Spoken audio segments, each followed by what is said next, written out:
vous expliquer qu'il y a eu un appel fait par plus de 300 chercheurs en cryptographie à travers le monde pour mettre en garde les gouvernements contre l'utilisation des technologies de traçage de contacts.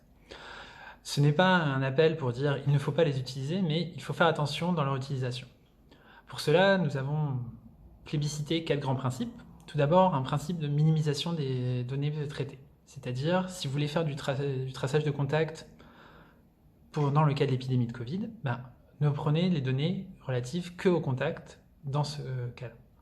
C'est assez simple, mais c'est assez basique, mais ça veut dire ne pas collecter n'importe quoi.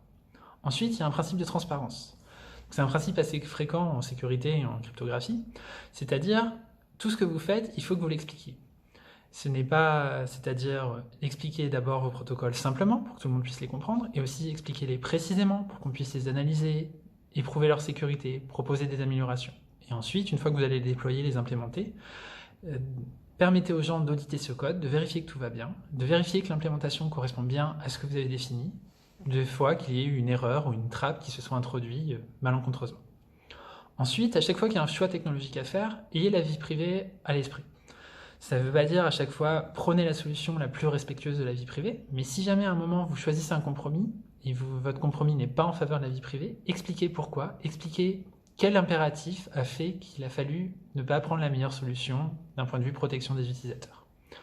Et enfin, le quatrième grand principe, c'est le principe d'expiration des données.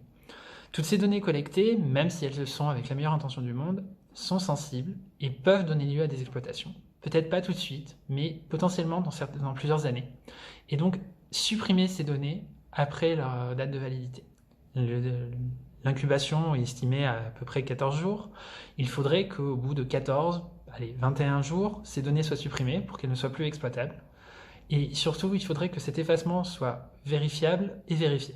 C'est-à-dire qu'une personne, une fois que ces données n'ont plus à être dans le système, puisse être certaine que ces données ont bel et bien été supprimées. Voilà. L'appel est assez simple. Et si on veut que le traçage de contacts marche, il faut qu'il y ait une part forte de la population qui soit convaincue de son intérêt et l'utilise. Et rassurer les gens sur la protection de leur vie privée est un point clé pour cela. Merci.